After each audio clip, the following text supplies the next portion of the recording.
진짜 이런 날씨에 지금도 최전방 또는 전후방 각지에서 조국을 지키기 위해서 정말 불철주야 노력하시는 우리 국군 장병 여러분께 정말 머리 숙여 감사하다는 말씀을 드리도록 하겠습니다. 정말 감사합니다. 그래서 드리고 싶은 말씀이 있어요. 사실 이번에 무인기 사태 저도 긴급 라이브를 했지만 우리 장병들 솔직히 무슨 죄가 있어요? 나가라니까 나갔지. 그걸 상황 판단을 잘못한 지휘부가 문제지. 그잖아요. 우리 장병들한테는 좀 관심 어린 사랑과 격려를 보내주셨으면 좋겠습니다. 네. 그래서 오늘 다뤄볼 주제가 다른 게 아니라 요거잖아요. 한국군은 정말 압도적일까? 짜잔! 제가 이 주제를 왜 선정을 했냐면은 이거 시리즈로 갈 거거든요. 그래서 에피소드 1 남북한 보병분대 전투력 비교, 에피소드 2 남북한 지상군 군사력 비교. 그러니까 전체 보병 사단들을 더해서 군사력을 비교하는 거죠. 그리고 에피소드 3로 가면은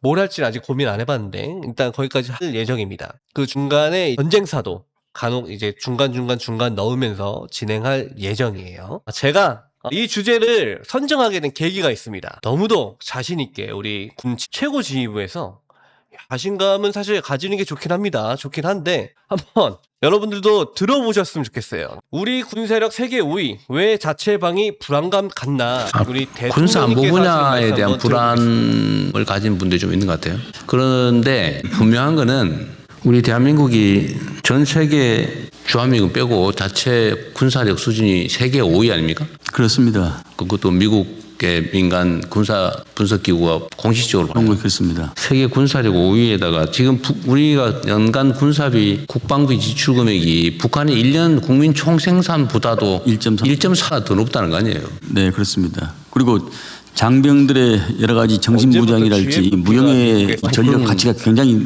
높습니다. 어쨌든 훈련도 잘 돼 있고 사기도 없고. 근데 실제 최종 군사력 비교는 경제력이잖아요. 아, 그렇죠. 경제력도 비교가 안 될 정도고. 또 방위산업 직접 무기 생산 방위산업도 지금 출만 세계 4위로 뛰어 올랐다고 할 정도인데 그런데 왜 자꾸 우리가 무슨 외국 군대가 없으면 마치 자체 방위가 어려운 것 같은 그런 불안감을 갖느냐 그 말이에요.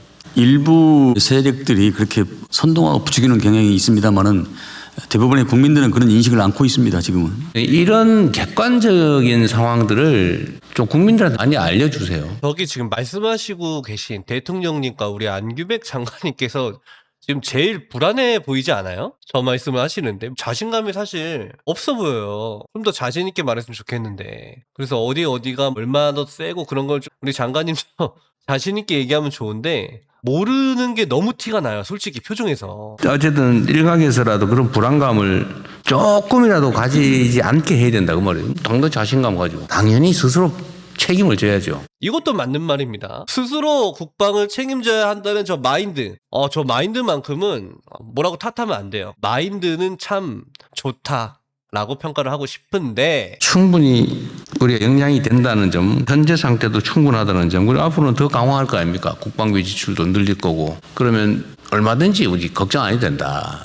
그런 점들을 국민들이 충분히 인식하게 해주시면 좋겠다고 말이죠. 네. 저 말씀 맞습니다. 대통령님께서 하신 말씀은 저건 맞는 말이에요. 국민 여러분들께서 정말 눈꽃만큼의 불안감도 가지면 안 된다라는 것이 저의 평소 지론이고 지금까지 우리 국방부와 우리 국방 안보에 종사하신 여러 선배 전후 분들께서 순국 선열 분들께서 그렇게 해오셨어요. 그래서 저 말씀은 정말 맞는 말씀이다. 말씀을 드리고 싶은데 그걸 그렇게 잘 아시는 분들이 아니 세상에 이게 웬 말이에요. 병력 감축을 왜 해요? 이거 하면 불안해하는 사람들이 나온다니까요. 나오자 어쩔 수 없잖아요. 이거 하면 안 된다는 거 개나 소나 다 알고 있는데 아니 그 눈꽃만큼의 불안감도 가지면 안 된다고 말씀하시면서 대전차 방벽을 해체하면 어떡해요. 민통선을 왜 축소해요? 아니 말이 앞뒤가 안 맞잖아. 자기들끼리 하는 말이 지금 다 맞는 말씀만 하셨는데 실제 하는 행동은 왜 정반대로 하냐고요. 이것들을 또 왜 한꺼번에 추진을 해요. 그러면은 전투력 하락해서 직접 방어력 저하되고 그래가지고 예비병력 부족해지고 우리 당장 지금 현행 병력도 부족한데 밀고 들어오면 어떻게 할 거예요? 어떻게 하려고 그래 도대체. 50만 드론 전사 한다더니 병사들한테는 대드론 키트 하나 제대로 지급도 못 해주고 있으면서. 그래서 이런 것들 맞는 말씀만 하셨어요. 그리고 저는 정말 감동받은 게 있습니다. 이번에 요 근래 제가 접한 뉴스에서 제일 감동받았어요. 우리나라의 모든 대통령님들 중에서 사격을 제일 잘했습니다. 야, 어떻게 원안에 이렇게 탄착군을 밀집시켜서 사격을 이렇게 잘하시는지 재능이 있으세요. 제가 볼 때 대통령님 군사적 재능이 있으십니다. 이런 분이 왜 군대를 안 가셨는지 모르겠네.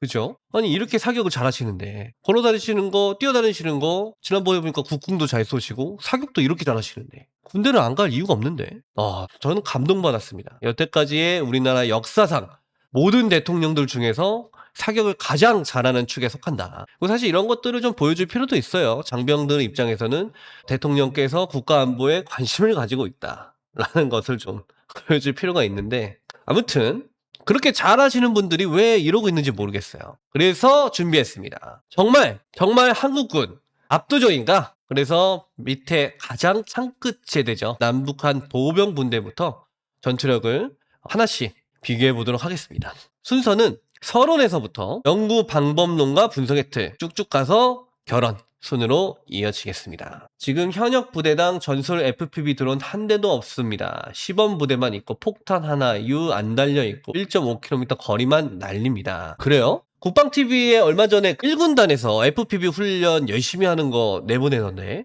처음 알았습니다. 저도 그 부분 관심 가지고 한번 알아보도록 하겠습니다. 여기 화면의 우측 상단에 보시면은 우리 아미타이거 체대 늠름하죠. 우리 25사단에서 열심히 아미타이거를 준비하고 있는 너무도 자랑스러운 우리 장병들이 있습니다. 반면 그 밑에 북한군들이 있죠. 복합 소총을 들고 있습니다. 그죠? 자, 그래서 얘네들이 과연 전투력이 누가 더 센가 질문에서 이 연구를 시작하게 됐습니다. 좌측 화면에 보시면요. 이거 아마 처음 보신 분도 계실 거예요. 뭐냐면 북한군이 쿠르스크 전투에 파병 가기 전에 북한 특수작전군 파병 갈 대상 경보병 애들이죠. 어쨌든 훈련을 가야 되니까 얘네도 정말 신기한 게 여기 지금 자세히 보시면 뭐가 달려있죠? 얘네들 뭐 쓰고 있고 이게 마일즈 장비예요. 1세대 아니면 2세대로 보이는 마일즈 장비를 가지고 마일즈 훈련을 하고 있는 겁니다. 처음 보신 분들 아마 계실 거예요. 북한군이 마일즈 훈련을 해? 우리 한국군의 KCTC처럼? 처음 아마 이거 접하지 못하신 분들은 신선한 충격일 겁니다. 피죽도 못 먹는 새끼들이 그런 걸 한다고? 근데 여기 써져 있죠. 조선중앙통신. 실제로 한 거예요. 이번에. 오른쪽은 우리 한국군의 장병들이 KCTC 훈련관에 용맹하게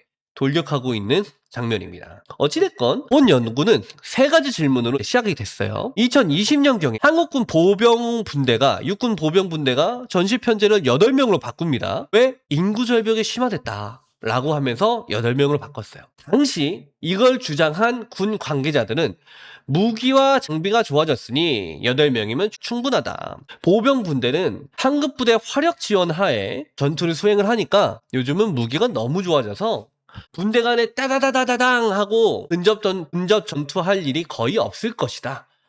호언장담을 했습니다. 근데 현실에서 어떻게 됐습니까? 러우 전쟁에서 분대 단위 근접 전투만 생겨요. 진짜로. 분대 이하 팀 단위 전투. 왜? FPV 드론 지난번 제 동영상이죠. 라이브. 제 라이브에서 보셨던 것처럼 FPV 드론 전술 18개 전술이 전장에서 막 중구난방으로 다 펼쳐지고 우리 도시지역 실전 영상에서 보셨던 것처럼 그런 간접 접근적인 영향이 막 벌어지다 보니까 어떻게 방법이 없지. 살려면은 분대 이하로 쪼개야지. 그러다 보니까 분대 단위 이하의 근접 전투가 너무도 빈번하게 발생합니다. 그러면 여기서 두 가지 질문이 나오죠. 그래서 누가 더 세냐. 를 그렇게 풀어대는데 이게 중요한 거잖아요. 또 하나, 한국군은 어차피 방어를 먼저 하지 않습니까? 우리가 먼저 공격은 잘 안 하잖아요. 저는 그거 대단히 현역 시절부터 정말 불만이었어요. 왜 우리는 공격 안 하냐? 쟤네는 맨날 공격한다 하는데.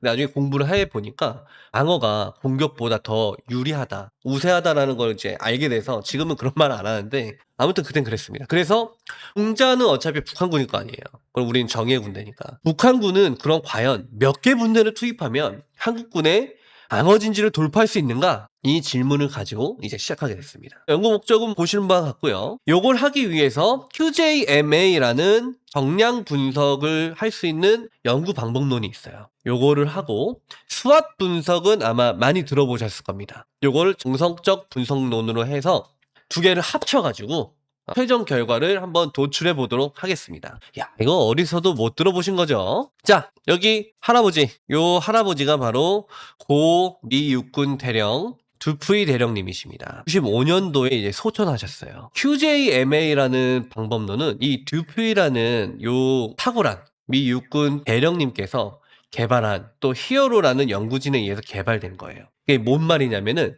과거 로마 시대 때부터 지금까지라고 하면 이 사람들이 연구한 걸프전까지예요. 걸프전까지 있었던 모든 전사들을 연구를 해가지고 거기서 유무형적 전투 요소가 전투 결과에 미치는 영향을 분석한 방법론이에요. 아마 이거 우리 국내에 아시는 분 거의 없을 거예요.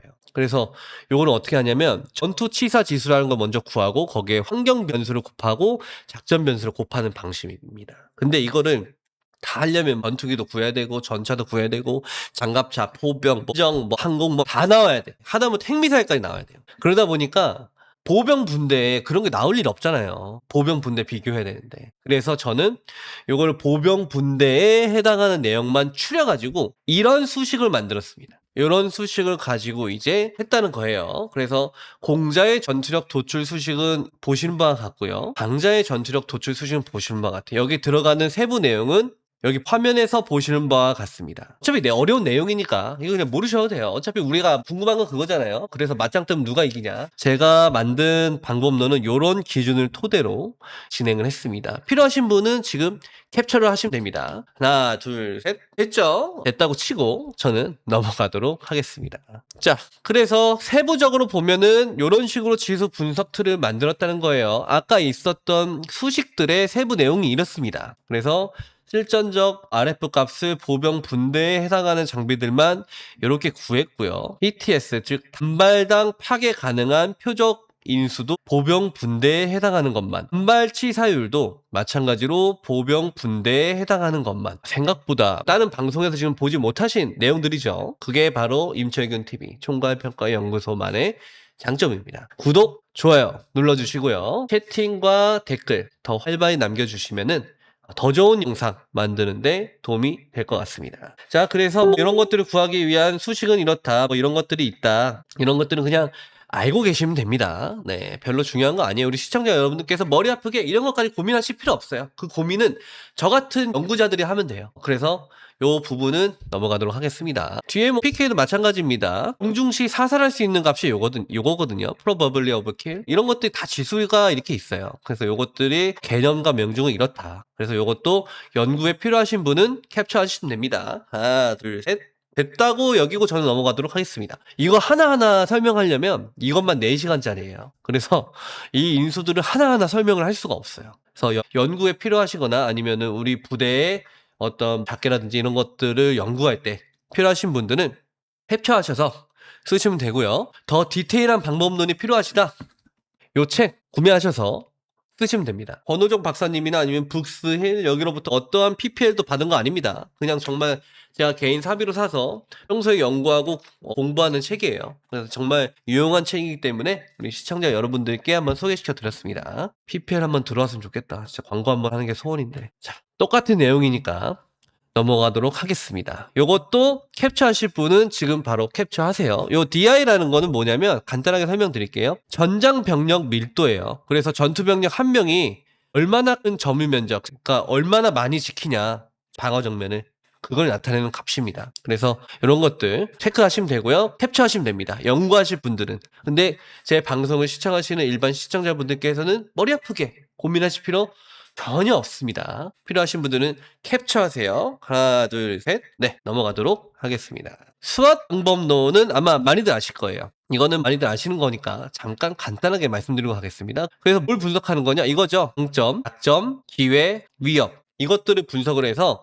이것들이 겹치는 것을 요 표처럼 도출해서 분석하는 거예요. 논문들 찾아보시면 사회과학적인 방법론에서 정성적으로 뭔가를 분석하는 논문들은 군사 전략을 연구하는 논문들은 이런 것들이 많이 있습니다. 마찬가지로 넘어가도록 하겠습니다. 자, 북한군 보병 분대입니다. 북한군 보병 분대는 한국군하고는 달라요. 12명이나 있어요. 직책 및 확인은 보시는 바와 같습니다. 1번 분대장이 중사계급장이에요. 중사에서부터 12번 부분대장에 이르기까지 AK-74, 885총이죠. 요거부터 해가지고 7호 발사관, 대대기관총 있는데 이 대대기관총이 잘 모르시는 분들은 대대급에서 쓰는 기관총인가? 대대본부에서 운영하는 기관총인가라고 오해하실 수 있는데 저건 그게 아니라 적들을 대대적으로 죽이라고 김일성이가 이름을 묻혀줘서 대대기관총이에요. 근데 이거 우크라이나에서 러시아군이 7.3식 대대기관총을 쓰고 학을 질렸습니다. 이게 어떻게 이따위 고초를 지금 팔아먹냐 하면서 난리가 났었어요. 그 정도로 성능은 상당히 떨어진다. 어찌됐건 북한군 보병분대의 화력은 대단히 충실한 편입니다. 그리고 북한군 보병분대가 가지고 있는 가장 큰 장점이자 특징이 있습니다. 저격수가 있어요.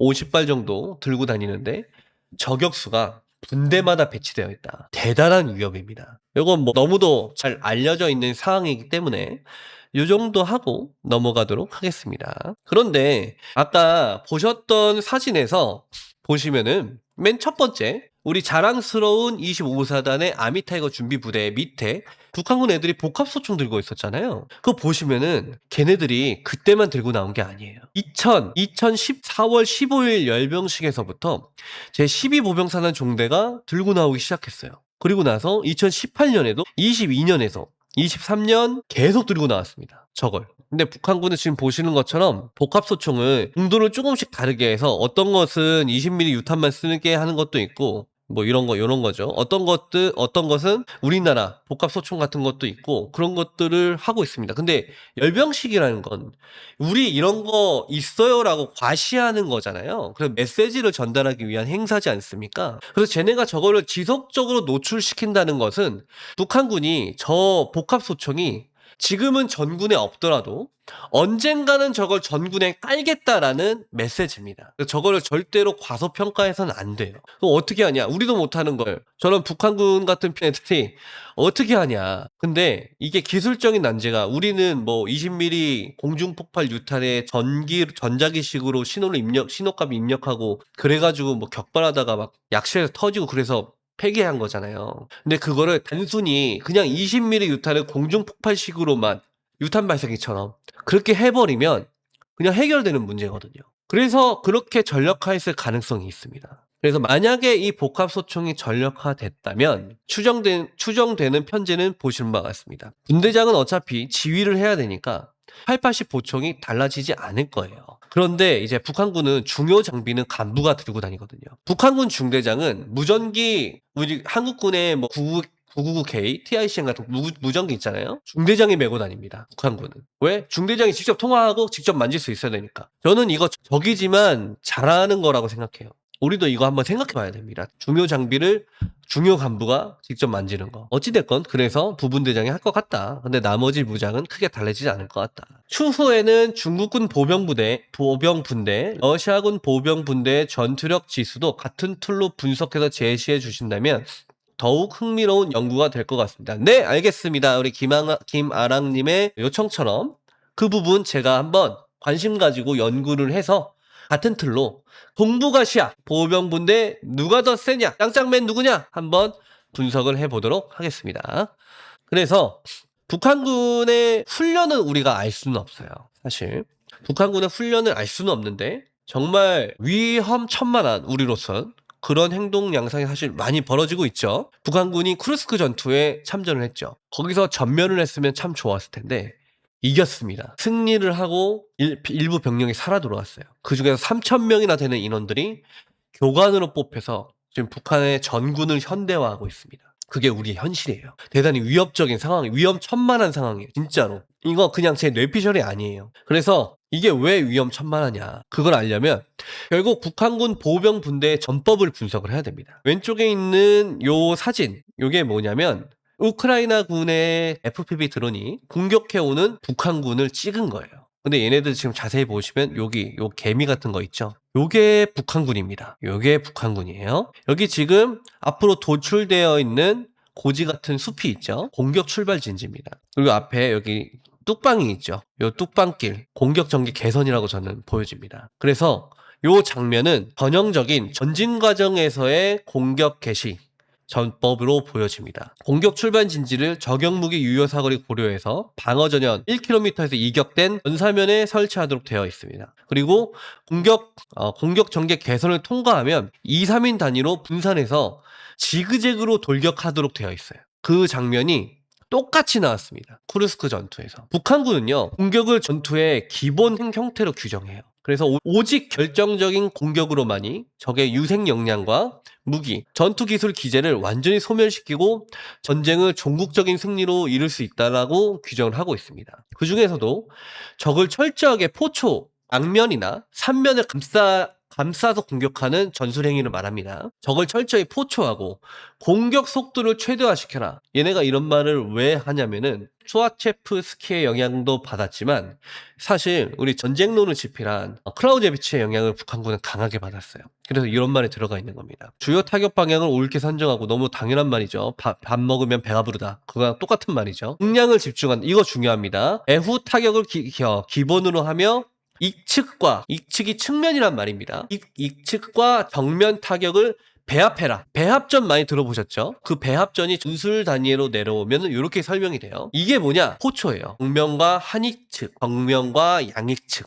이게 바로 포초 전술입니다. 그래서 뭐 이렇게 하고, 북한군의 공격 대응은 부분대장조, 분대장조. 통상 이런 식으로 구성이 됩니다. 지금 화면에 보이시는 오른쪽, 요게 노획된 북한군의 회의 문건입니다. 자세히 보면 드네프르 명칭 집단군이라고 써져 있어요. 자, 자세히 보면 러시아군 항공특전사령부 사령관과의 동영상 회의라고 되어 있죠. 이거 사살된 북한군으로부터 노획된 문서입니다. 이거를 분석해 보면 북한군이 바라보는 전장 인식이 명확하게 나옵니다. 우크라이나군이 방어가 미약한 곳에 대한 돌파 기도가 뚜렷하더라. 당연한 얘기죠. 돌파간에 8대에서 16대의 장갑 기제를 구성해서, 그렇게 구성한 6에서 8개 중대가 기동을 해서 러북 연합군의 화력권을 돌파하더라. 그래서 후방에 종신 깊이 진출하더라. 견고한 방어지대에 봉착을 하게 되면 러북 연합군의 방어 넓이 좁은 지역, 그러니까 지들이 말하는 좁은 방어 정면에 장갑 기제들, 보병 전투 장갑차들이 강행 돌파를 하더라. 그리고 나서 습격 부대들이 방어 거점을 형성을 하도록 화력으로 엄호를 하더라. 제가 이거를 왜 말씀드리냐면, 이게 지금 한국군이 준비하고 있는 전술이거든요. 그래서 말씀드리는 거예요. 한국군도 이와 비슷한 전술을 준비를 하고 있습니다. 자, 좀 더 자세히 살펴보면 우크라이나군은 300에서 500m 방어 구역에 각종 구격에 포병 타격을 가하고 있다. 엄청난 화력이 쏟아지고 있다는 거죠. 그리고 나서 공중 지뢰 살포, 이거 뭡니까? 제가 말씀드렸던 드론 지뢰전이죠. 그런 것들을 하더라. 그리고 모든 기동 물체의 포사격과 무인기 타격, 지뢰 살포를 하더라. 전부 제가 말씀드렸던 전술입니다. 그죠? 그리고 이런 식으로 하더라. 에이테킴스 미사일을 그렇게 잘 쓰더라. 그리고 무인기들을 정말 멀리 써서 원거리 포병 타격을 적극적으로 하더라. 이게 북한군이 바라봤던 우크라이나 전입니다. 그래서 얘네들이 어떻게 준비를 했었냐? 이 사진을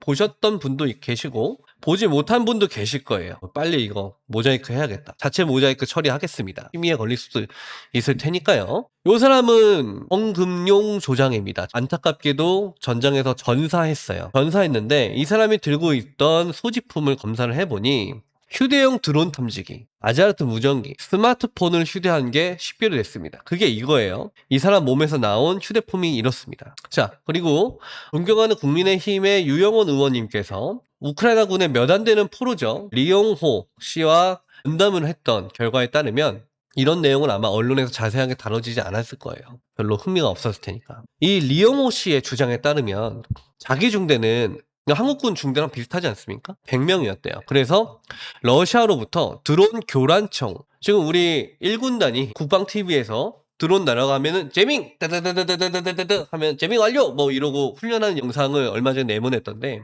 그거 줬다는 겁니다. 드론 교란총을 6정을 지급받았대요. 중대당 6정. 그래서 이게 처음에는 우크라이나 군 드론을 굉장히 쉽게 격추시켰대요. 근데 우크라이나 군도 바보가 아니잖아요. 저것들 드론 교란총을 가지고 있네? 야, 주파수 바꿔. 통신 빨리 바꿔. 주파수 바꾸니까 뭐라고 합니까? 효과가 없다. 효과가 없었다. 증언을 했어요. 그래서 무슨 말입니까 이게? 북한군 역시 한국군처럼 초기에는 드론 제모에 의존했었다. 역시 우리는 한민족입니다. 생각하는 게 똑같아. 그렇다고 우리도 얘네처럼 피 보고 똑같이 할 필요 없죠. 피는 북한 애들이 보고 우리는 그 교훈만 잡아먹으면 됩니다. 자, 맞습니다. 중대장 100명은 아마 특수작전군이라 그럴 겁니다. 맞습니다. 아마 경보병 여단이어서 그럴 거라고 저도 생각을 해요. 자, 여기 우측 화면에 보면은 사체가 한국 있죠. 이 사람이 뭐냐면은 우크라이나군 제22 기보 여단이 사살한 북한군 대좌예요. 이름은 나오지 않았습니다. 어쨌든 계급은 북한군 대좌라고 합니다. 근데 이 사람을 사살해 놓고 보니까 F-12 산탄총을 들고 있었던 게 식별이 된 거예요. 그게 이중입니다. 그래서 나중에 드론 제모가 안 통하니까 북한군이 산탄총 달라라고 해가지고 러시아군이 이걸 준 거예요. 북한군이 가지고 있었던 게 아니라. 그래서 북한군이 이걸 가지고서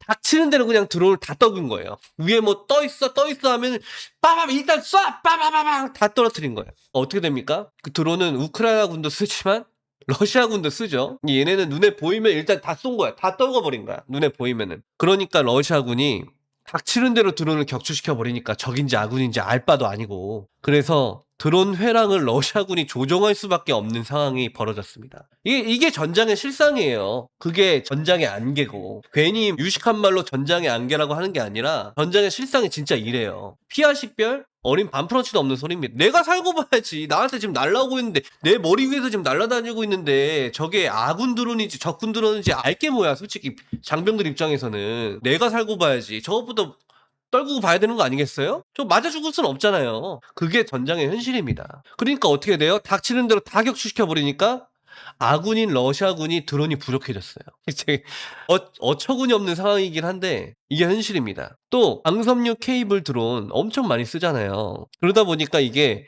제밍이 CR도 안 먹히는 거예요. 드론 제머는 드론 운용 주파수가 몇 개 안 됩니다. 맞습니다. 그것 때문에라도 진짜 산탄총 줘야 돼요.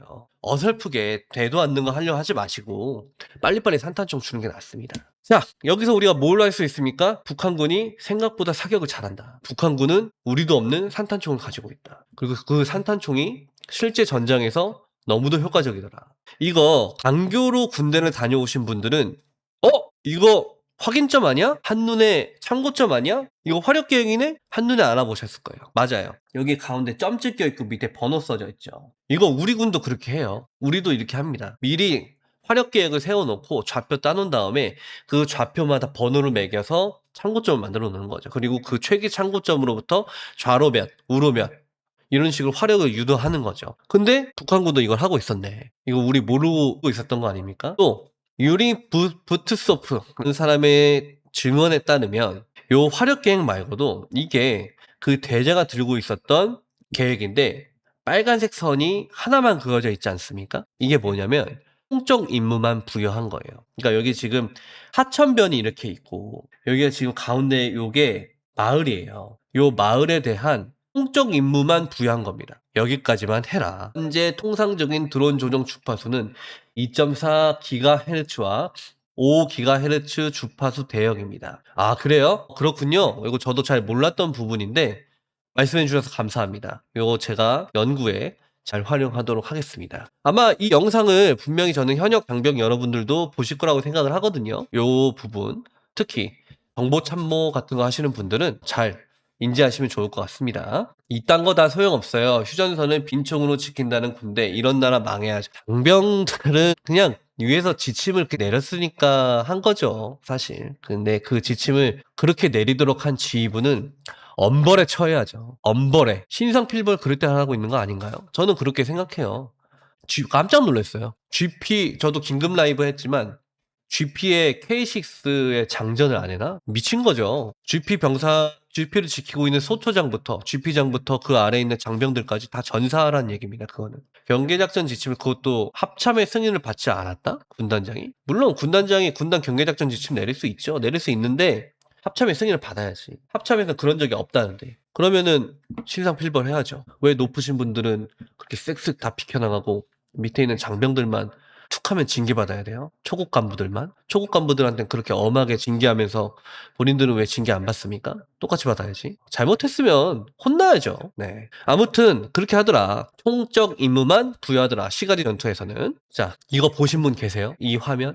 아마 별로 없으실 거예요. 왼쪽 화면을 보시면 기가 막히지 않습니까? 건물 안에서 완전히 엄폐된 상태에서 조종 안테나 숨겨져 있고, 이게 지금 뭐 하는 거예요? 얘 뭐예요? FPV 오퍼레이터. 얘 뭡니까? 경찰 오퍼레이터. 얘 뭐예요? 지휘자. 완벽한 드론팀이죠. 여기 한 명 더 있어야죠. 사실 안 보여서 그런데 탄약관 한 명이 더 있을 거예요. 그렇게 4명 4인 1개죠. 완벽한 드론팀이지 않습니까? 이 장면은 FPV 드론이 여기 지금 제가 캡처해서 잘 안 보이는 건데 화면 영상으로 보면 요쯤에 FPV 드론이 있어요. 이게 정확하게 이 안으로 들어가서 대폭발을 일으킵니다. 이거 제가 드론 18개 전술 중에 말씀드렸던 내용이 있는 거죠. 이 정도의 수준에 올라왔어요. 북한군이. 이게 현실이에요. 이거 근데 아시는 분 없으시죠? 이런 거 모르면서 세계 5위? 그래서 웃은 거예요. 제가 대통령님과 국방부 장관님이 무슨 대담하는 거를 보고 그래서 웃은 거예요. 적을 모르면서 무슨 얼어 죽을 세계 5위예요. 세계 5위는. 왼쪽에 보이시는 이 화면, 이거 역시도 앞서 말씀드렸던 그 노획 문서입니다. 그래서 얘네들이 우크라이나 군의 전술적인 상황을 놓고서 어떻게 해야겠다. 그래도 살아남고 이겨야 될 거 아니에요. 기왕에 전쟁터 갔으면. 그래서 지들이 세운 전술 보관이 있었어요. 이 노획 문서를 분석해보니까 그게 나왔습니다. 어떻게 하냐? 대대급 습격 부대를 구성한다. 근데 우리 한국군이 지금까지 알고 있었던 건 소부대는 9분의 1 역량을 운영한다라고 알려져 있었거든요. 9분의 1 역량? 그런데 그게 아니야. 얘네들이 세운 거 보니까 18명으로 구성된 9개 습격조와 후송을 보장하는 보장부대. 이거 처음 보는 내용이에요. 진짜로 처음 보는. 제가 정말 연구 많이 했거든요. 그래서 나오는 교본마다 사실 많이 봤었어요. 처음 보는 내용입니다. 그래서 162명 13개 분대. 무슨 말입니까? 대대에서 1개 중대나 소부대를 운영한다는 거예요. 바꿔 말하면 지금 우리가 알고 있는 것보다 더 많은 적의 소부대 특수작전 부대들이 침투한다라는 얘기예요. 그러면 전술적 유동성이 굉장히 다양해지겠죠. 그래서 세부적인 전술을 보면 1습격 중대가 적의 방어 거점을 공격해서 견지 임무로 전환하면, 이거는 제가 분석한 게 아니라 여기 내용 그대로 가져온 겁니다. 그럼 2중대가 1중대의 견지 개선을 지탱점, 즉 방어 진지로 삼아서 다음 적의 방어 거점을 공격하는 습격 행동을 조직한다. 어디서 많이 들어본 거 아닙니까? 한국군의 교대 전진. 그죠? 주공부대가 이렇게 있고 이렇게 있으면은 여기까지 돌파를 완료하면 1제대, 다음 제대가 초월해서 이 지역을 공격하는 거. 그쵸? 북한군도 하네요. 근데 북한군 이렇게 안 한다고 저희는 알고 있었는데 전장에서 실제로 북한군의 모습은 지금까지 우리가 알고 있는 거랑 많이 달라요. 정찰을 강조하더라. 매 중대마다 적어도 1개 무인기조를 조직하더라. 중대장이 지휘소에서 이걸 24시간을 조직을 하더라. 근무 편성을 24시간을 하더란 말입니다. 전자전 및 대드론전 행동을 하더라. 그리고 어떠한 전투 행동도 정찰 전에는 안 하더라. 통신망, 너무 당연한 얘기여서 이건 그냥 넘어가도록 하겠습니다. 그래서 이게 중요해요. 노획된 문서들 중에 이게 제일 중요합니다. 이게 뭐냐면 일별 임무 수행 질서라고 써져 있습니다. 뭡니까? 협동 동작 질서입니다. 실제로 북한군이 어떻게 움직인다, 그걸 지금 분석한 노획 문서예요. 굉장히 가치가 높죠. 이걸 분석을 해보니까 우리가 지금까지 알고 있었던 것과는 전혀 다른 내용이 나오는 겁니다. 파병 북한군의 각 여단별 전투 임무 수행 기간이 8일 정도더라. 근데 이거는 문서상의 8일이고 실제로는 8일을 못 버텼어요. 얘네들이 보급이 부족하니까. 그래서 소부대 운영이 식별된 게 습격조, 아까 말씀드렸죠. 그런데 있어서는 안 될 게 있어. 포종심 동찰 및 타격조. 제가 왜 있어서는 안 될 게 있냐면은 아마 대부분의 시청자 여러분들께서는 잘 모르실 거예요. 포종심 정찰대라는 건 북한군의 보병 사단에서 운영하는 소부대예요. 중심으로 들어가서 한국군의 포병 역량이나 주요 장갑 기제, 사단급 지휘소 이런 것들을 찾아서 포병 화력을 유도하는 겁니다. 그런데 그거를 여단급에서 한다? 이거는 몰랐던 내용이에요. 근데 임무가 하나 더 있죠. 포종식 정찰 및 타격. 그러니까 가용 역량 범위 내에서 얘네들이 습격 행동도 한다라는 겁니다. 화력만 유도하는 게 아니라. 완전히 몰랐던 내용이죠. 키리산 무전기는 아마 중국제 키리산사 무전기를 말하는 거 같네요. 네, 맞습니다. 그거 말하는 겁니다. 그래서 이거 보안 안 되잖아요. 군용 아니니까. 우크라이나 군들이 그거 다 듣고 있었어요. 지금도 다 듣고 있고요. 러시아군이, 어북연합군이 공격만 했다면 엄청난 피해가 일어나는 게 저 통신 보안이 안 돼서 그래요. 통신 보안이 너무도 중요하거든요. 어찌됐건 1일차에 이제 지휘관들이 작계를 수립할 거 아니에요? 참모들이랑. 그럼 그거를 이제 상급부대에서 심의를 하고 투입 전 훈련을 합니다. 2, 3일 전에. 그리고 3일차부터 이제 소부대들이 움직이기 시작해요. 습격조 2개 소대 8개 분대가 전선으로 기동을 합니다. 그리고 여단 예하에 1개 중대 규모의 정찰 중대가 진출을 합니다. 4일차에는 대대급 습격조 2개 소대, 6개 분대가 진출합니다. 그리고 이때부터 60mm 박격포의 화력 타격이 이어져요. 저녁에. 왜 저녁 시간에 할까요? 밥 먹는 거 방해하려고요. 쉬고 재편성하는 거 방해하려고. 휴식을 못하게 하려고. 그래서 이렇게 하는 겁니다. 그리고 요 4일차부터는 여단의 지휘조들이, 우리도 전술지휘소 앞으로 내보내잖아요. 훈련할 때 보면. 얘네도 똑같이 합니다. 여단의 지휘조가 기동을 하고 포종십 정찰 및 타격조가 적의 대상물을 타격을 해요. 4일차부터. 이 방송을 보시는 현역 장병 여러분들은 일별 지금 북한군이 어떻게 행동하는지 이거 캡처 꼭 하셔서 인지하셔야 됩니다. 3일차에 소부대 움직였고 4일차부터 타격이 시작됩니다. 5일차에는 침투했던 소부대들이 습격을 개시합니다. 마찬가지로 화력 타격, 60mm 박격포의 화력 타격이 진행이 되고, 그리고 나서 또 다른 소부대가 또 진출을 하죠. 그리고 6일차 새벽에 총공격을 합니다. 이거 아세요? 실제로 북한이 우리를 공격하고 전쟁이 일어나면 아마 비슷한 양상으로 진행을 할 겁니다. 6일차에 그것도 새벽에 총공격을 하더라. 새벽 더럽게 좋아하네. 6.25 때도 새벽에 쳐들어오더니 쌍놈의 새끼들, 그죠?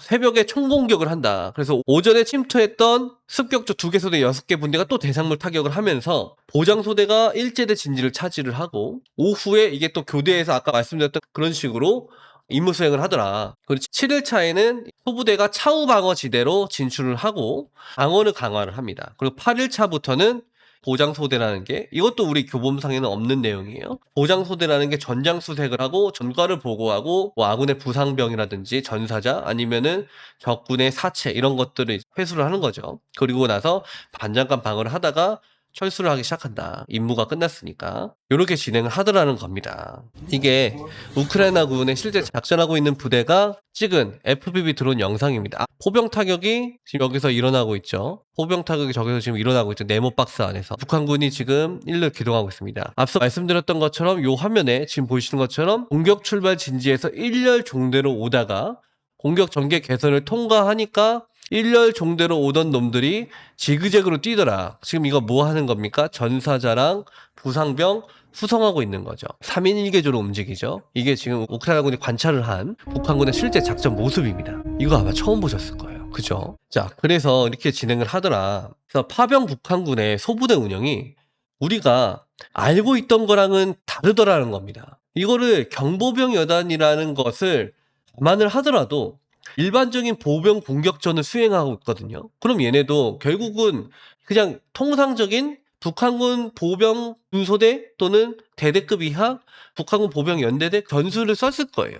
근데도 다르더라. 이런 것들을 우리가 알고 있어야 된다는 겁니다. 전장은 시시각 변화하고 전쟁은 지금도 변화해요. 그래서 무조건 승리한다. 개소리입니다, 진짜. 국방부 장관님, 무조건 승리한다. 무조건이 어딨어요, 세상 천지에. 무조건이 어딨어. 그런 무책임한 말을 하시면 안 되는 거예요. 급발진했네요. 무조건 승리하는 건 없습니다. 그래서 만약에 누군가가 물어보잖아요. 북한군과 한국군이 싸우면 누가 이겨요? 정답이 뭔지 아세요? 모릅니다예요. 왜? 전쟁은 어떻게 될지 모르거든요. 지금 미국, 이란 초전에 작살냈잖아요. 솔직히 다 죽었잖아요. 하메네이랑. 근데 지금 어떻게 되고 있어요? 질질 끌려가고 있잖아요. 갑자기 뜨는 겁니다. 물론 미국이 마음먹고 쓸어버리면은 일주일도 안 걸리겠지만 그 마음먹은 대로 제한전에서 전면전으로 확전하기가 미국의 입장에서도 지금 쉽지 않은 상황이거든요.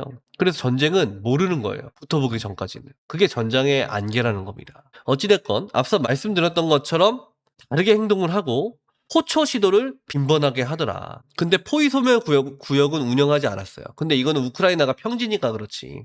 우리나라 같은 산악지대, 도시 지역에서는 아마 포위소멸 구역 할 겁니다. 그래서 이런 것들은 할 거고, 전자전을, 무인기를 대단히 적극적으로 운영하더라. 이게 지금 전장에서 보여지는 북한군의 새로운 특징입니다. 자, 그러면 지금까지는 북한군의 공격 양상을 살펴봤어요. 그럼 이제 한국군이 하고 있는 보병분대 공격 훈련을 한번 살펴보도록 하겠습니다. 요거 장면은 KFN 뉴스에 보도가 된 내용을 제가 캡처를 한 거예요. 밑에 출처가 있죠. 근데 이게 대단히 안타까워요. 저는 개인적으로. 이 훈련을 기획하신 대대장님의 어떤 생각이신지 알겠어요. 실제 전장 하중하에서 강력한 훈련을 해야 된다. 너무도 동의합니다. 너무도 동의하는데 산길이잖아요.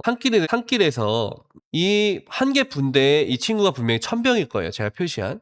왜 1열 종대로 갈까요? 이렇게 해서 살 거라고 생각하나? 근데 이 보병 분대의 분대장이 무능하거나 이 대대가 무능해서 이렇게 한 게 아니에요. 기사를 읽어보니까 이럴 수밖에 없겠더라고요. 방탄판 무게가 9.1kg. 이걸 차고 어떻게 뛰어요, 산길을. 단독 분장을 하고. 여기 지금 방독면까지 차고 있잖아요. 못 뛰지. 그럼 이게 지금 대대장님이 잘못하신 건가요? 이 분대장이 잘못한 건가요? 아니에요. 너무도 잘하셨어요. 이건 제가 진짜 박수 쳐드리고 싶어요. 너무도 훈련 이렇게 해야 됩니다. 너무도 잘하셨는데 우리 장병들이 문제가 아니라 이거 빨리 개선해줘야죠. 국방부 장관님. 9.1kg이나 나가는 방탄판을 집어넣은 방탄복을 입고 장병들이 어떻게 기동을 해요? 산에서. 우리나라 선지가 산인데 지천이 산골이고. 그러다 보니까 여기 지금 이 친구 있죠. 진지를 지키고 있는 이 친구가 방어방자예요. 방어부대. 여기 지금 2열 종대로 오던 인원들 1열 종대로 오고 2열 종대로 오고 있었나 봐요. 한 개 소대 정도 또는 되는 병력이. 이 친구가 사격을 가하니까 그제서야 소산을 합니다. 1열 종대로 오고 있었잖아요. 실전이었으면 다 죽었지. 전멸이지.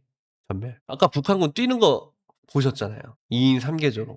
적 진지가 지금 여기 보면 오솔길이 이렇게 있잖아요. 그러면 여기 커브 틀어지는 여기서부터 솔직히 커브길이 있으면 천병이 와서 진지가 있는 걸 봤을 거 아니야. 근데 견부를 점령하지 않으면서 그냥 길 따라서 기동을 한다. 다 죽는 거지. 이게 지금 우리 이렇게 훈련하면 안 됩니다. 그런데 이 훈련 장면에 대해서는 너무 뭐라 하시면 안 되는 게 어쩔 수가 없다. 방탄판 무게 9.1kg.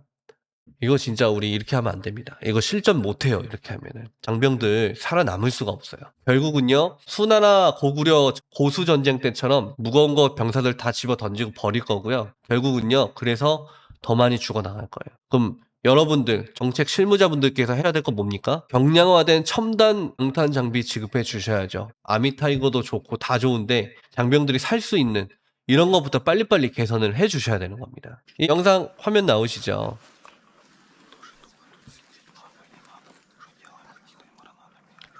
이게 뭐냐면은 나오죠?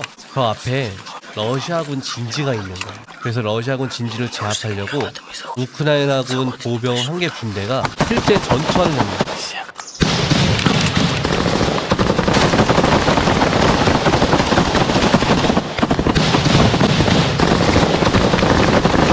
제압 사격하죠. 분대장부에도 제압 사격을 하고 그 사이에 분대장부가 먼저 치고 나가죠. 그 사이 진지를 진정한 상태에서 또다시 제압 사격을 하고 그 사이에 분대장부가 다시 돌아서 뛰고 있습니다. 그 상황이에요. 그러다가 진지에 가까이 접근하니까 이제 하나씩 교환을 하고 다시 제압 사격을 하면서 진지를 피해가고 있는 상황입니다. 그러면은 좌익에서는 분대장부가 우익에서는 분대장부가 진지를 이렇게 완전히 포위한 상태에서 지금 하나씩 교환하고 있죠. 그런 식으로 하나씩 교환하면서 계속적으로 제압 사격을 퍼붓고 있어요. 그렇게 하면서 교전을 해야 됩니다. 지금 여기서 보면 W자 대역을 이루면서 교전을 하고 있죠.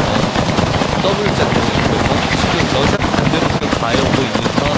우리가 하고 있는 훈련과 많이 다르죠. 그게 전장의 실상입니다. 자, 그럼 우리 한국군의 방어는 어떠냐? 보병분대 방어를 보려면 결국은 보병 소대 방어 진지를 봐야겠죠. 분대 8명으로 구성되어 있습니다. 그러다 보니까 여기 보시면은 파란 색깔이 분대장 진지, 노란 색깔이 주진지, 예비 진지가 있죠. 요건 그냥 제가 임의로 도식을 한 겁니다. 설명을 드리기 위해서. 그리고 그 앞으로 방호철조망과 전술철조망, 그리고 기계획 지뢰지대와 장애물과 연계된 기계획 화력 표적을 이렇게 설정을 했습니다. 그런데 병력이 부족하잖아요. 식방으로 돌아오는 걸 어떻게 할 수가 없잖아요. 그러다 보니까 한국군은 원격 운용 통제탄이라는 것을 운영을 합니다. 적이 에도라 들어올 만한 곳에 참호는 통상 1, 2, 3참호로 구성이 돼요. 그래서 주진지와 예비진지로 구성이 됩니다. 자세히 보시면 요 노란 색깔 주진지가 있는 곳과 예비진지 또는 분대장 진지 간격이 병력들이 있는 곳이 넓을 수밖에 없어요. 왜요? 4개 점령해야 되거든요. 8명이잖아요.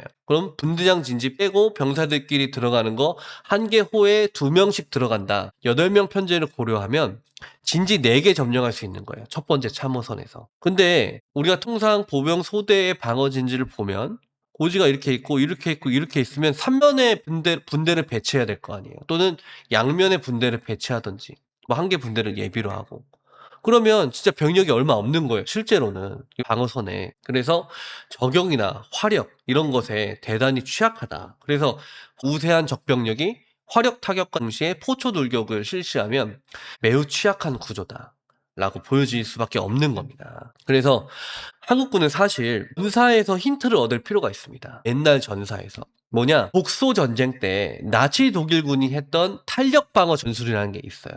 이 영상을 보시는 장병 여러분께서는 이 탄력 방어 전술이 뭔지 한번 검색해 보시면 좋겠습니다. 나중에 제가 어차피 영상으로 전쟁사 차원에서 다루긴 할 건데 요거를 현대화해서 적용을 해가지고 적들이 스톰제트 전술로 달려들어도 쟤네들이 우리 주진지를 오판하도록 기만을 할 필요가 있습니다. 그리고 드론을 대단히 적극적으로 운영을 해야 됩니다. 왜? 병력이 없으니까. 자, 그래서 앞서 우리가 영상 첫 번째에서 봤던 그 복잡한 수식들 있잖아요. 그거 가지고 제가 계산기 두들기면서 굉장히 이거 언제 이거 숫자 너무 싫은데 이러면서 계산을 한 게 바로 이겁니다. 이 화면이에요. 전투 치사 지수 분석. 가장 기본이거든요. 각 화기별로 분석을 제가 해봤어요. 해보니까 북한군이 우리보다 숫자가 더 많아도 요 각 화기들의 전투 치사 지수가 한국군보다 낮다 보니까 총점이 북한군은 5,520점, 한국군은 17,614점이 나오더라. 그래서 한국군의 보병 분대가 북한군의 한 개 보병 분대보다 3.19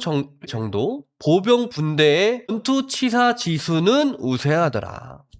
결과가 나왔습니다. 그래서 최종 전투력을 도출하기 위해서 전장 상황, 방어 강도 이런 것들을 집어넣어가지고 비교를 해봤어요. 최종 전투력을 비교를 해보니까 북한군은 9,928점, 한국군은 29,400점 이렇게 나왔습니다. 그래서 총체적으로 한국의 보병 한 개 분대의 전투력을 1대1에서 비교를 해보니 한국군이 2.97배 정도 우세하더라. 결론을 얻었습니다. 여기서 끝나면 됩니까? 안 되죠. 전쟁이 이렇게 1대1로 나와서 페어플레이 하나요? 절대 아니죠. 그래서 실제 어느 정도 비율이 되면 북한군의 돌파를 허용할 수 있는지 계산을 해봤습니다. 그 계산을 하기 위해서 각 화기별로 비대칭성을 분석한 그래프가 이겁니다. 소총에서는 한국군이 더 우세합니다. 왜? 우리가 더 잘 만드니까요. 저격총은 우리는 없고 북한군은 있으니까 당연히 북한군이 더 우세합니다. 그런데 50발 들고 다니니까 사실 그렇게 유의미하게 영향을 미치지는 않는데 기관총은 한국군의 K-15 기관총이 북한군의 대대 기관총보다 압도적으로 우세합니다. 이거는 원장에서 검증된 거예요. 7.3식 대대 기관총이 얼마나 형편없는지는 이미 러시아가 영상으로서 보여줬기 때문에 우리 K-15 기관총에 비할 바가 아닙니다. 나머지 것들은 대등소이한데 문제가 이겁니다. 저격총, RPG-7 이거 우리 없잖아요. 우리가 없지만 탄약의 수량이 또 제한적이거든요. 정성적으로 봤을 때는. 그래서 전체적인 전투력에 미치는 영향은 의외로 미미할 수도 있다.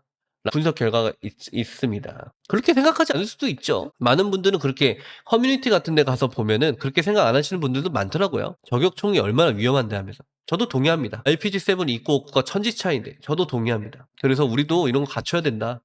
라는 말씀 저도 드리고 싶어요. 근데 지수상에서 계산하면 전반적인 영향이 미미하다. 학술적 차원에선.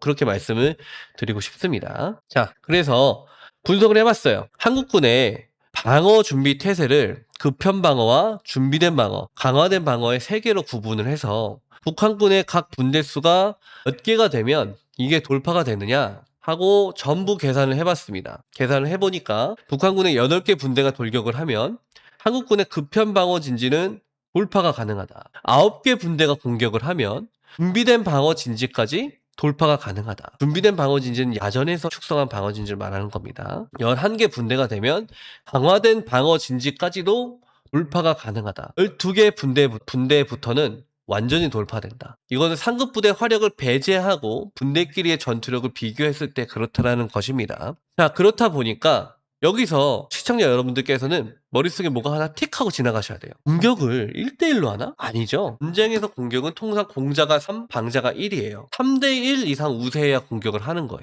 그리고 공격을 할 때는 좁은 정면에 전투력을 집중해야 돼요. 북한군의 교리에도 그렇게 나와 있어요. 좁은 정면에 역량을 집중한다고. 그러면 당연히 우리 한 개 분대를 대상으로 그 분대의 좁은 정면에 역량을 집중한다라고 했으니 적어도 2개 소대 이상이 들어올 겁니다. 그러면은 몇 개 분대? 벌써 6개 분대 이상이죠. 거기에 만약에 거기가 주타격 방향이면 중대급이 집중되겠죠. 그러면 돌파되는 겁니다. 그래서 그것을 북한군 교리를 대입을 해서 어느 그래프로 나타내 보면 이렇게 됩니다. 병력이 부족하면 안전한 구간이 생각보다 짧습니다. 그것을 그림으로 구현하면 이런 장면이 나오는 거예요. 북한군은요, 주타격 방향에 1제대와 2제대의 역량을 집중해요. 그리고 좁은 정면에 압도적인 역량을 집중해서 밀고 들어옵니다. 그래서 우리 한 개 분대가 방어하는 정면으로 적 한 개 중대가 돌격을 해올 가능성이 너무도 농후합니다. 돌파되겠죠. 그럼 우리가 뭐 해야 됩니까? 드론을 운영해야 돼요.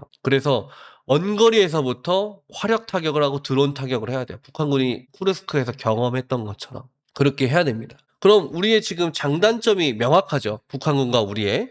이것을 스왓으로 정성적으로 분석을 해보면 이렇습니다. 북한군의 강점은요, 수적으로 우세해요. 7호 발사관이 있어요. 저격수가 있습니다. 약점은요, 화기가 노후되어 있어요. 장비 신뢰성이 저조합니다. 기관총의 탄약이 부족해요. 북한군의 기회로 삼을 수 있는 건요, 스톰제트 돌파 전술을 쓸 수 있어요. 그리고 저격총이 있으니까 한국군의 지휘자를 저격할 수 있습니다. 그리고 RPG-7이 있으니 우리 한국군의 기관총 진지를 격파할 수 있습니다. 그런데 북한군이 겪어야 될 위협은 우리는 아미타이거 4.0을 시도를 하고 있죠. 워리어 플랫폼 고도화되고 있죠. 그래서 강화된 방어진지 우리 계속 만들고 있죠. 이게 북한군의 위협인데 우리 지금 대전차 방벽 철거하시고 계시잖아요. 그럼 강화된 방어진지는 날아가는 겁니다. 그럼 여기 북한군 입장에서의 위협이 하나가 줄어들겠네요. 한국군 입장에서 스왓을 한번 볼까요? 한국군의 강점은 워리어 플랫폼입니다. 강화된 방어진지? 글쎄요. 지금 지우고 있으니까. 약점은 너무나 명확합니다. 수적 열세, 분대급 공용 화기가 부족하다, 저격수가 없다. 우리 한국군이 쓸 수 있는 기회는 비접촉 화력 전투를 시도할 수 있다. 우린 방자의 입장이고 우리가 드론 기술은 더 좋으니까.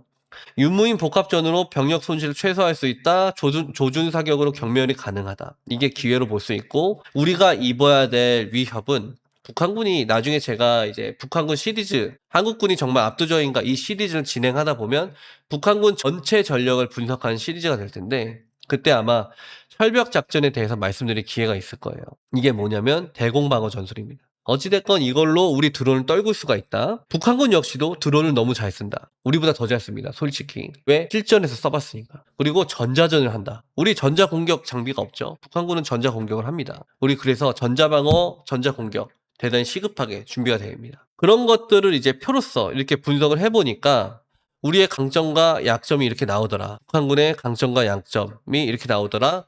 라고 정리를 할 수가 있는 겁니다. 그래서 정리를 하면 이렇게 아미타이거 4.0 좋아요. 좋은데 이걸 하기 위해서 장비 보급과 동시에 교리 개선이 이루어져야 돼요. 특히 K-80 방어력 개선 정말 시급합니다. 거기에 집어넣어놓고 7호 발사관을 견딜 거라고 생각을 해요. 그리고 이걸 야전에서 뜯어 고칠 수 있도록 군수장비 규정 개선 빨리 돼야 됩니다. 특히 제가 이건 정말 강조하고 싶은데 육군 장교들, 의무병과를 포함한 모든 육군 장교들은 이제는 공역 통제, 시간 분리, 공역 분리 이거 할 줄 알아야 됩니다. 그래야 드론을 쓰죠. 앞서도 말씀드렸던 나치 독일군이 운영했던 탄력 방어 전술 이거 쓸 줄 알아야 됩니다. 왜? 압도적으로 병력이 불리하니까. 그럴 때 쓰는 전술이거든요. 이게. 요거 설명하려면 또 1시간이니까 공부하시기 바랍니다. 나중에 언젠간 제가 전쟁사에서 다루도록 하겠습니다. 그리고 저게 제8식 돌격을 경멸하기 위해서 소대급의 곡사화력이 필요해요. 60mm 박격포를 도태시키겠다, 드론으로 대체하겠다라는 말이 있었어요. 그런 담론이 있었는데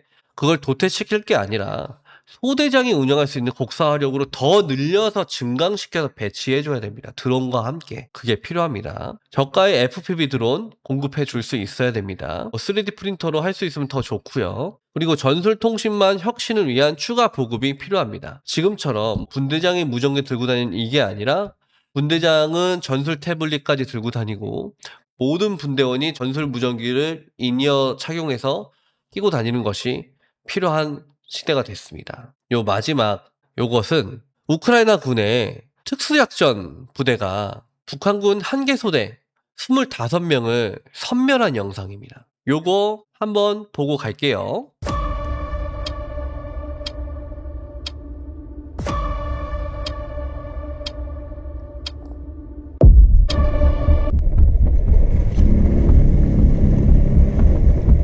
타고 기동을 하고 있죠. 드론이 상공에서 확인을 하고 있습니다. 어슴푸레하죠. 새벽 시간에 기동하고 있는데 지금 방금 보신 거 이거 뭡니까? 소총에 달려있는 거 수상 장비죠. 우리 이런 거 있나요? 소총 이런 거 지급해주나요? 이런 거 있을까요? 저건 장비가 실제로 지급해야 됩니다. 그냥 3배율 공격 하나 줬다고 끝나는 거 아니에요. 이런 장비 가지고 이런 파츠, 액세서리 부분 다 지급해줘야 돼요. 실적이 그래요.